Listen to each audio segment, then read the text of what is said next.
My name's Jess Lehman, and we came out actually with my colleagues from our office. We collectively have had the opportunity to strike together. I think something that felt important to me was actually standing in solidarity with the women who do work that means that the fabric of society stays together.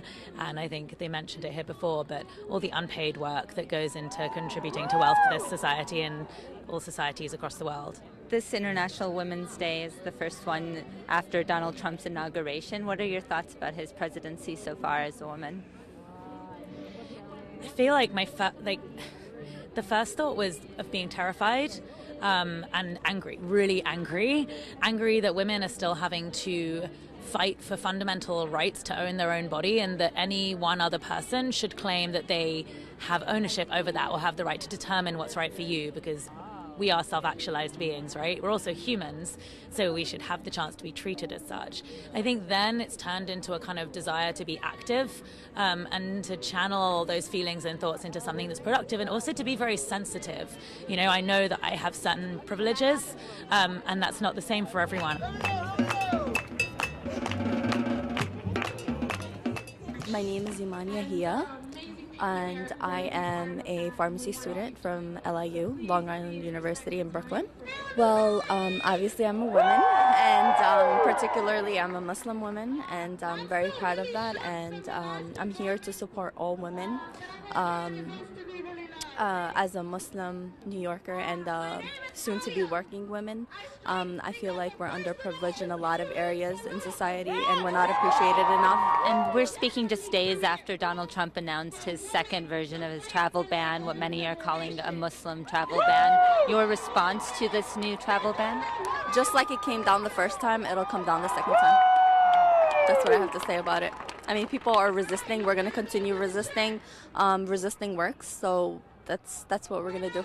My name is Miriam Brody, and this is Isaac Kramnick, and we are here to support the various coalitions that have come together to celebrate International Women's Day in this manifestation of, we hope, our strength going forward to resist the movement afoot, alas, in the United States, which will affect us and the world. We're all aware of the great threats on so many levels to our freedoms, to the climate, to our health care, and we think it's imperative to stand up and be counted, and it's not a moment to sit back.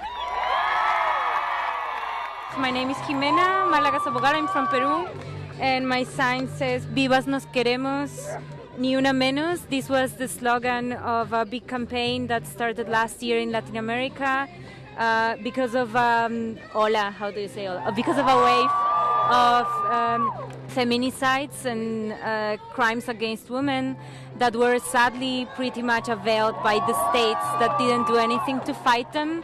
So it's something that started in Peru, went through Argentina, Mexico, and many other Latin American countries. And we also feel that from here, women that are immigrants, that are living here in the States, sadly, we don't feel that situation changes at all. So it's just a wake-up call, no? It's ni una menos, because we don't want more victims of gender violence.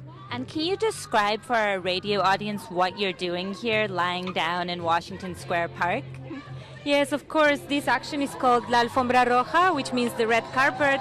And it actually started in Peru during the 90s when we were protesting the forced sterilizations of indigenous women in Peru that were carried out by former President Alberto Fujimori, who is now in jail. And the red carpet symbolizes how actually usually to go to some sort of goals, the state actually goes over women's bodies. My name is Sherry Gorelick, and my sign says International Women's Day, Palestinian and Israeli women say women break down the wall.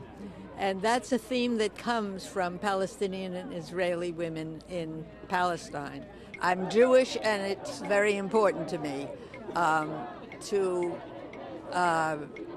say that what Israel does and claims to do in my name is not doing for me. The checkpoints that Israel imposes on Palestine particularly harm women. And we've known this for a while because women try to go to a hospital to give birth are stopped at the crossbar. They die at the checkpoints because they're not allowed to go off to the hospital. I mean, it affects women in very particular ways, and women have mobilized and have been active against the Israeli occupation and against militarism for decades. My name is Mariam Dalakian, and I'm here because I'm a teacher, and I'm a mom, and I'm an immigrant. I feel like that's enough reasons to want to be out here fighting for everybody. And you're here with your daughter and with my daughter Imani, who likes to protest a lot. Why did you, as a mother, decide to come out here today? And with your daughter, what type of future do you want for her? I think it's really important that, as a girl of color and as a daughter of immigrant parents, she knows that it's important to fight for our rights as early as possible. And as a teacher, too, I feel like we owe our children civic education outside of the classroom. What grade do you teach, and did many teachers walk out of school today? I teach high school. We at our school made a decision not to walk out in service to our students. We did spend a lot of time talking about women and about human rights in our classrooms today across disciplines. But we decided to stay there for our kids because a lot of them don't have anywhere to go when there's no school. So that was a decision we made as a staff. This is the first International Women's Day since Donald Trump took office. What are some of your thoughts about his presidency so far? We're very concerned. I'm concerned as an educator. I'm concerned as a woman. I'm concerned as an immigrant and as someone who has a lot of undocumented friends and students. And I think it's really important that we're showing up to these events, and I think it's really, really encouraging to see girls and women turning out in large numbers in all of these protests and rallies. And I try to bring my children to all of them as much as possible. So it's good to see people out here. It's good to see all the guys who are out here with us. Can I ask you what your name is and how old you are? I am 5 and my name is Imani. What do you think about Donald Trump? I think that he's bad. And what do you think about girls and women? I think that they're strong.